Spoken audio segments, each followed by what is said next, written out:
కాబట్టి మనం శాశ్వతమని ఎన్నడూ అనుకోలేదు. ఎన్నడూ 10 ఏళ్ళు పనిచేసిన కేసీఆర్ గారు ముఖ్యమంత్రిగా ప్రజలకు మంచి చేసే పని చేసిండు తప్ప చెడు చేసే పని మాత్రం కేసీఆర్ గారు చేయలేదు. ఇవాళ అందుకే ప్రజలు రాష్ట్ర వ్యాప్తంగా ఎక్కడైనా సరే పల్లె అయినా పట్టణమైనా కేసీఆర్ గారిని గుర్తు చేసుకుంటూ ఉన్నారు. అయ్యో తప్పు జరిగిపోయింది, మోసపోయినాము, కాంగ్రెస్ చెప్పిన మోసపు మాటలు నమ్మినాము. ఇప్పుడు తమ్ముడు చదువుతూ ఉంటే నేను మనసులో నవ్వుకుంటా ఉన్నాను. ఎందుకంటే వివేక్ గారు ఇప్పుడు మంత్రిగా ఉన్నారు. వారు చెప్పినారు చెన్నూరులో ఇక్కడ పరిశ్రమ పెట్టి 40-45 వేల మందికి ఉద్యోగాలు ఇస్తా అని చెప్పినాడు. ఇవాళ నేను చెప్తున్నా, రాసి పెట్టుకోండి, ఇంకో 3 ఏళ్ళు ఉంది కదా వివేక్ గారికి, 45,000 కాదు 400 ఉద్యోగాలు కూడా ఇవ్వడు. రాసి పెట్టుకోండి. మోసం ఎట్లుంటుందంటే ఒక అట్లుంటుంది. మోసం ఎట్లుంటుందంటే మనోళ్ళు నమ్మినరు. కేసీఆర్ ₹1,00,000 ఇస్తుండు కదా, నేను తులం బంగారం ఇస్తా అన్నాడు. దాని మీదకెళ్ళి మనోళ్ళు ఏమనుకున్నారు, నిజంగానే ఇస్తాడేమో అనుకున్నాడు. మేము చెప్పినాం, నేను కూడా చెన్నూరుకు వచ్చిన ప్రచారానికి, అమ్మ వీళ్ళు మెడల పుస్తలతాడు ఎత్తుకపోయే బ్యాచ్, వీళ్ళు బంగారం ఇయ్యరని చెప్పినాను. అప్పుడు ఎందుకో ఆ మాయలో పడ్డరు. స్కూటీలు ఇస్తారట, తులం బంగారం ఇస్తారట, ముసలోళ్ళకి ఇద్దరింట్లు ఉంటే ఇద్దరికి పెన్షన్ ఇస్తారట, అది కూడా 4,000 ఇస్తారట, రైతులకు 15,000 ఇస్తారట, అవి కూడా 100 రోజులనే ఇస్తారట అని చెప్పి ఈస్ట్మన్ కలర్లో ఏదైతే సినిమా చూపెట్టినరో 100 రోజుల్లోనే 6 గ్యారంటీలు.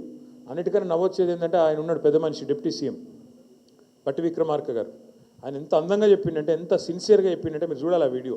ఇట్లా పట్టుకొని కార్డు పట్టుకొని, ఈ కార్డు చూడండి, జాగ్రత్తగా పెట్టుకోండి, ఒక 100 రోజులు జాగ్రత్తగా పెట్టుకుంటే దాని తర్వాత మీకు బ్రహ్మాండంగా ఈ స్కీమ్లో ఈ చాలా ముఖ్యమైన కార్డు ఇది, ఈ ముఖ్యమైన కార్డును మీరు జాగ్రత్తగా పెట్టుకోండి, 100 రోజులు అన్నీ చాలా అవుతాయి అని చెప్పి ఎంత బాగా చెప్పిండంటే, నిజంగా యాక్టింగ్ చూస్తే కమల్ హాసన్ కూడా అడ్డం పడాలి.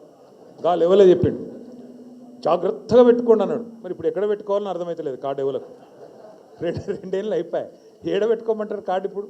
6 గ్యారంటీలు, ఓ బాండ్లు, అఫిడవిట్లు, అన్ని కథలు చెప్పి, అడ్డగోలు మాటలు చెప్పి, పచ్చి అబద్ధాలు చెప్పి ఇలా గద్దెనెక్కిండ్రు. గద్దెనెక్కినాక నడపస్తలేదు, ఏం చేయాలనో అర్థమవుతలేదు. వాళ్ళకి తెలిసింది ఒకటే ఒకటి, పదవులు కాపాడుకోవడానికి కాంగ్రెస్ వాళ్ళకి తెలిసింది ఏంటంటే ఢిల్లీకి సంచులు మోస్తారు అంతే.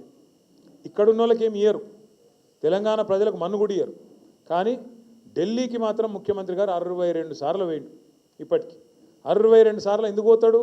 మన కోసమో రాష్ట్రం కోసమో కాదు, పోయేది కేవలం సంచులు మోసుకపోవాలి, జీ హుజూర్ అనాలి, సల్యూట్ కొట్టాలి, నా పోస్టు జర దండం పెడతా, ఇంకో 4 రోజులు ఉంచు, నీకింత నాకింత అని మాట్లాడుకోవాలి, ఆడ మూట పెట్టాలి, దండం పెట్టాలి, రావాలి, అమ్మాయి అనుకుంటా.